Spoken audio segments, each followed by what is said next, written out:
दोस्तों, आज की ये कहानी है दो बहनों की। ये कहानी बहुत ही ज़्यादा खौफ पैदा करने वाली है और इसका जो आखिर है, इसका जो एंड है, जो लास्ट है, वो तो ऐसा है कि आपकी सोच से भी परे, यानी जो आप सोच ही नहीं सकते। तो आइए कहानी को सुनते हैं और रोमांचित होते हैं। साथ ही साथ इस कहानी को आरंभ करने से पहले आप लोगों से वही चिर परिचित गुजारिश कि अगर अब तक आपने हमारे इस चैनल को सब्सक्राइब नहीं किया है तो कृपया इसे सब्सक्राइब कर लें। बेल आइकन को प्रेस करते समय ऑल बटन ज़रूर दबा दें ताकि आपको हमारी आने वाली किसी भी नई वीडियो का नोटिफिकेशन समय से मिल सके और आप उसका लाभ समय से उठा सकें। अब बढ़ते हैं आज की इस खौफनाक डरावनी स्टोरी की तरफ। तो होता यूं है कि दो बहनें होती हैं, दोनों शादीशुदा हैं, अलग अलग जगह रहती हैं। तो एक बार छोटी बहन जो होती है वो अपने पति के साथ, अपने हस्बैंड के साथ बड़ी बहन के घर मिलने के लिए आती है। जैसे कि मिलने के लिए जाया करते हैं भाई बहन या फिर रिश्तेदारी में। तो छोटी बहन और उसका पति जब बड़ी बहन के घर पहुंचते हैं तो बड़ी आवभगत होती है। बड़ी बहन और उसका जो पति होता है वो दोनों का अच्छे से वेलकम करता है और इसके बाद दोनों इधर उधर की बातें करते हैं, अपनी फैमिली की बातें करते हैं, अपने माता पिता की बातें करते हैं, परिवार की बातें करते हैं। इस तरह से समय बीत रहा था। चारों लोग आपस में बातें करते हुए समय निकाल रहे थे। बीच में खाना पीना, चाय नाश्ता भी चल रहा था। इतने में जो छोटी बहन होती है वो कहती है अपनी बड़ी बहन से कि दीदी मुझे आपसे कुछ कहना है। तो वो कहती है हाँ बोल। तो कहती है देखो, हम अभी जहाँ रह रहे हैं वहाँ से हम चाहते हैं कि हम कहीं आपके आसपास आ जाएं। आखिर अगर हम आपके पास रहेंगे तो आपका गाइडेंस भी हमें मिलता रहेगा और आप बड़े हैं, आपकी छत्र छाया में अगर हम रहेंगे तो वो शायद ज़्यादा बेहतर होगा। अभी तो हम आपसे काफ़ी दूर हैं, मिलना मिलाना भी काफ़ी कम हो पाता है। तो वो कहती है कि तो फिर तू क्या चाहती है?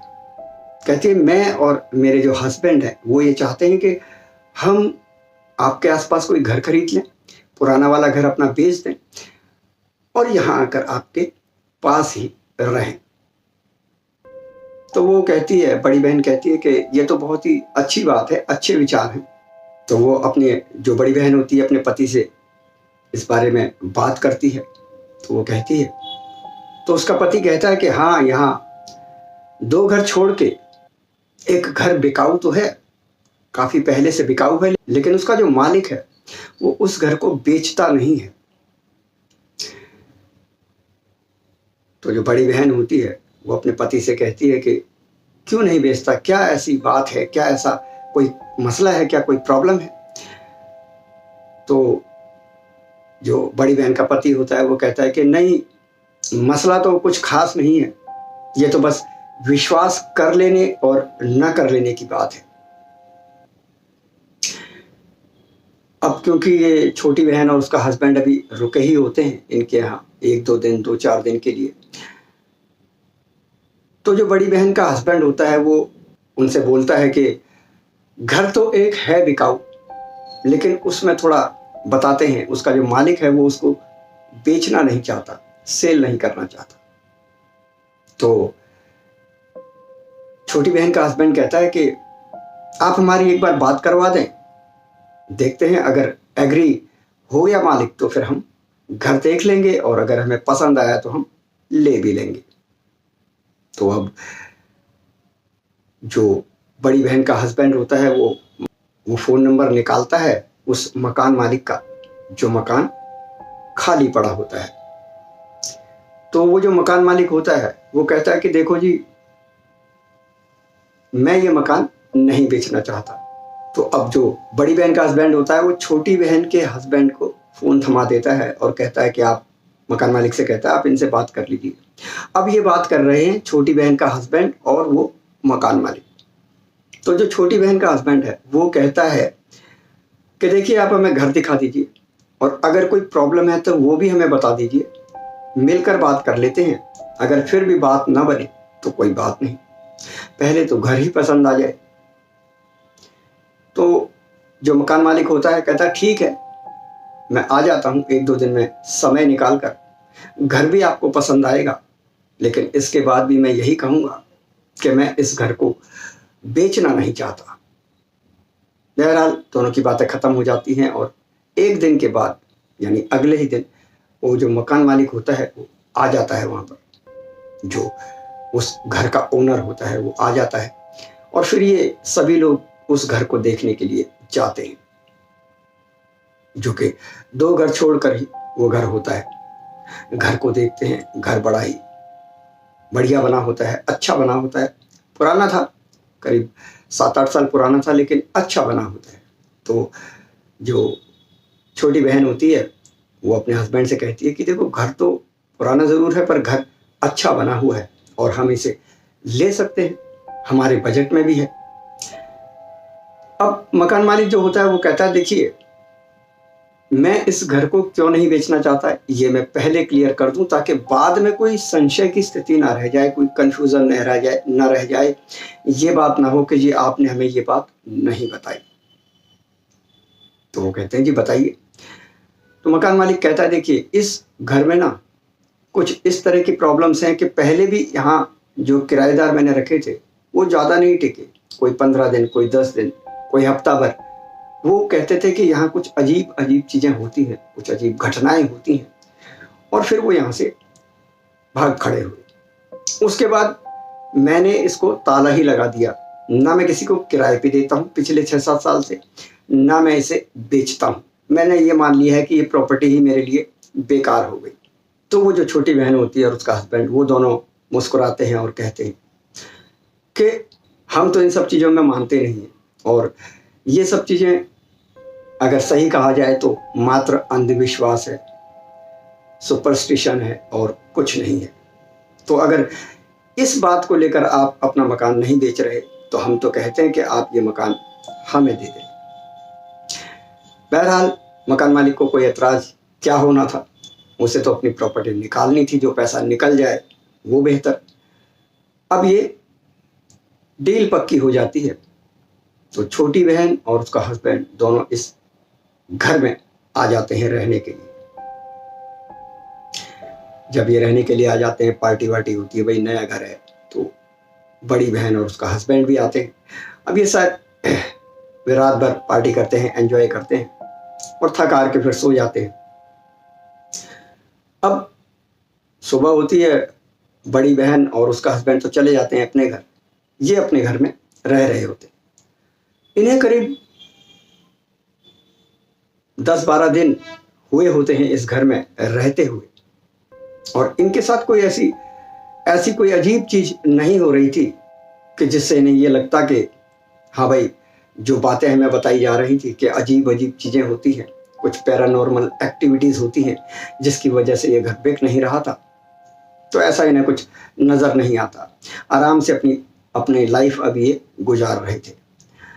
तो जो छोटी बहन होती है वो कहती है कि क्यों ना हम घूमने के लिए कहीं बाहर चलें, आखिर नया घर लिया है, इस मौके को और अच्छा बनाने के लिए हम कहीं बाहर घूमने चलते हैं, आउटिंग पे चलते हैं और बड़ी बहन और उनके हस्बैंड को भी ले लेंगे। तो अब ये चारों प्लान कर लेते हैं कि हाँ भाई ठीक है, नया घर लिया है, इतना तो बनता है, कहीं घूमने चलते हैं।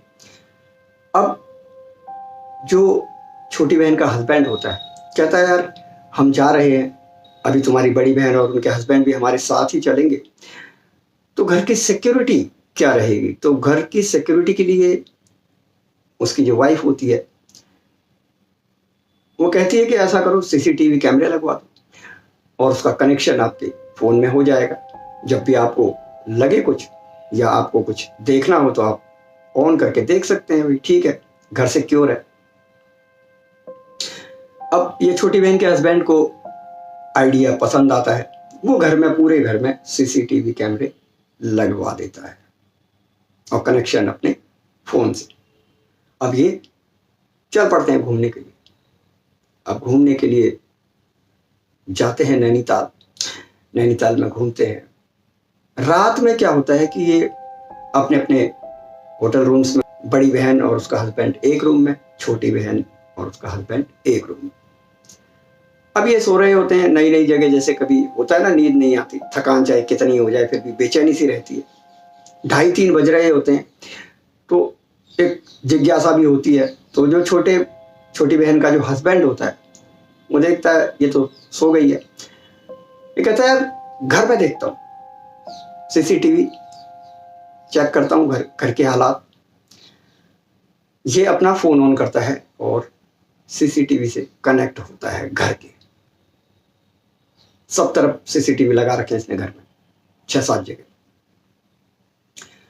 तो देखता क्या है कि घर के बीच में जो हॉल है, उस हॉल में सफेद रंग की चादर कोई घूम रही है। ये देखता है तो सन्न रह जाता है। ये अपनी आंखें मसलता है कि कहीं मैं सपना तो नहीं देख रहा, लेकिन ये सच होता है। इसकी सांसें वहीं रुक जाती है। एक सफेद रंग की चादर घूमती हुई इसको दिखाई दे रही है। और थोड़ी ही देर में क्या देखता है कि वो चादर के साथ साथ कुछ और चादरें भी घूम रही हैं। ये चादरों को ऐसा देखता है कि जैसे हवा में घूम रही हैं, लेकिन ना तो कोई इंसान इसे नजर आता है, ना कोई शख्स, कोई ऐसा जीव नजर आता है। कहता है ये हवा में ये चल क्या रहा है। इसको अपने ऊपर खुद ही विश्वास नहीं होता। ये हर जगह के कैमरे, अलग अलग जगह के कैमरा 1, कैमरा 2 सारे चेक करता है। तो देखता है क्या है कि बाकी सब जगह ठीक है, लेकिन हॉल में ये चादरें क्या घूम रही है। अब ये अपना जो कैमरा होता है उसे, अब ये जो अपना फोन है यानी सीसीटीवी से डिस्कनेक्ट कर लेता है और सोचने लग जाता है। थोड़ी देर बाद जब से रहा नहीं जाता, क्योंकि खौफ, डर तो इसके अंदर समा चुका था कि आखिर ये हो क्या रहा है। अब ये क्या करता है, अपनी बीवी को उठाता है। कहता सुनो। कहती है क्या है। सोने दो। कहता सुनो, नींद भाग जाएगी अगर तुमने वो सुन लिया जो मैं बता रहा हूं। तो इसकी बीवी उठती है, कहती है हाँ बोलो। फिर कहता है देखो, बोलना कुछ नहीं है, देखना है। ऑन करता है, सीसीटीवी कैमरे से कनेक्ट करता है मोबाइल को और दिखाता है। तो अब क्या देखता है कि पूरा हॉल कुछ लोगों से भरा हुआ है। वो औरत, इसकी बीवी भी देखती है और देखते ही हक्की बक्की रह जाती है। उसकी सांसें अटक जाती है और अपने पति की तरफ से देखती है कि ये क्या है। अजीब अजीब से चेहरे वाले लोग बैठे होते हैं, पूरा ग्रुप बना के, कम से कम 30 से 40, पूरे हॉल में 30 से 40 लोग। किसी के चेहरे पे दांत ही दांत, किसी के चेहरे पे जीभ ही जीभ, किसी के चेहरे पे केवल आंखें ही आंखें। इस तरह से किसी के मुंह पे कान, मतलब अजीब अजीब से चेहरे। और वो आपस में कुछ बातें कर रहे हैं। ऐसा लग रहा है कुछ बातें, कुछ फुसफुसाहट, कुछ लैंग्वेज जो इनकी समझ में नहीं आ रहा था। ये रिकॉर्ड का बटन दबा देता है। अब रिकॉर्डिंग हो रही है। इसकी पत्नी कहती है ये सब क्या है। कहता है मुझे खुद नहीं समझ में आ रहा कि हमारे घर में ये चल क्या रहा है। यानी मकान मालिक सही कहता था, कुछ तो मसला है, कुछ तो प्रॉब्लम है इस घर में। अब ये कैमरा रिकॉर्डिंग जब पूरी हो जाती है, थोड़ी बहुत बंद करता है, सीसीटीवी डिस्कनेक्ट करता है, मोबाइल ऑफ करता है और बीवी से कहता है अब सो जाओ, सुबह कुछ ना कुछ देखते हैं क्या कर सकते हैं। सबसे पहला काम होगा यहाँ से नैनीताल से वापस घर लौटना। अब ये किसी को बताते नहीं है। जो छोटी बहन होती है और उसका हस्बैंड, बड़ी बहन और उसके हस्बैंड को कुछ नहीं बताते। वापस घर आते हैं। घर किसके आते हैं, बड़ी बहन के घर में रुकते हैं और तब घर आकर ये सारी चीजें बताते हैं। तो जो बड़ी बहन और उसका हस्बैंड होते हैं वो कहते हैं कि हम एक यहाँ बहुत बड़े आलिम को जानते हैं जो बहुत माने हुए आलिम हैं यहाँ के और पढ़ाई बहुत बेहतरीन ढंग से करते हैं, देख लेते हैं। हालांकि मकान मालिक ने कहा ही है कि यहाँ पे कुछ मसला है, कुछ प्रॉब्लम है, फिर भी अब घर ले ही लिया है तो क्या किया जा सकता है। तो ये आलिम के पास जाते हैं। अब वो आलिम क्या करता है, वो कहता है कि तुमने अगर ये सब कुछ देखा है तो क्या तुम मुझे वो दिखा सकते हो। तो छोटी बहन का हस्बैंड कहता है हाँ मैंने रिकॉर्डिंग की है। तो रिकॉर्डिंग जब ऑन करता है तो रिकॉर्डिंग जो वीडियो थी वो तो कहीं आती ही नहीं है, उसमें कुछ दिखता ही नहीं है, लेकिन जो वॉइस थी वो रिकॉर्ड हो जाती है। अब वो आलिम उस रिकॉर्डिंग को सुनता है और सुनने के बाद पता है क्या कहता है, सुनने के बाद कहता है इन दोनों से, छोटी बहन और उसके हस्बैंड से, जितनी जल्दी हो सकता है ये घर खाली कर दो। वो कहते हैं क्यों, क्या हुआ, क्या ये जो हमें यहाँ दिखाई दे रहे हैं उनको वहां से बाहर निकालने का कोई जरिया नहीं है। वो कहता है आलिम बाहर निकालने का जरिया, तुम्हें पता भी है ये क्या कह रहे हैं अपनी भाषा में।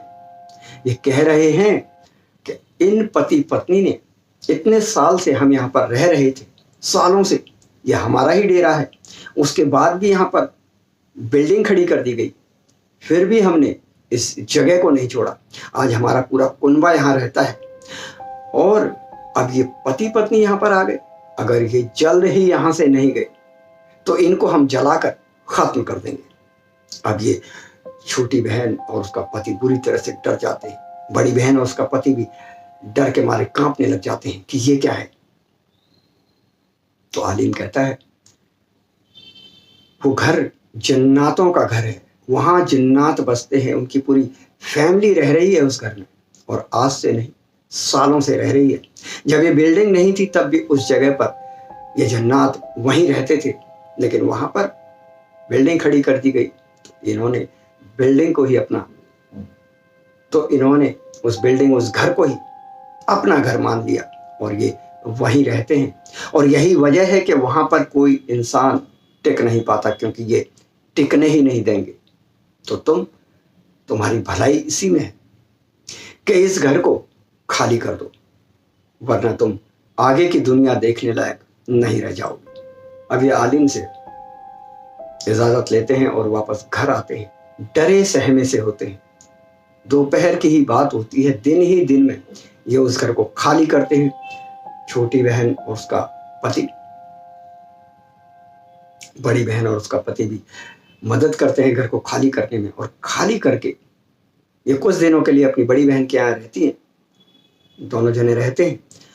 और उसके बाद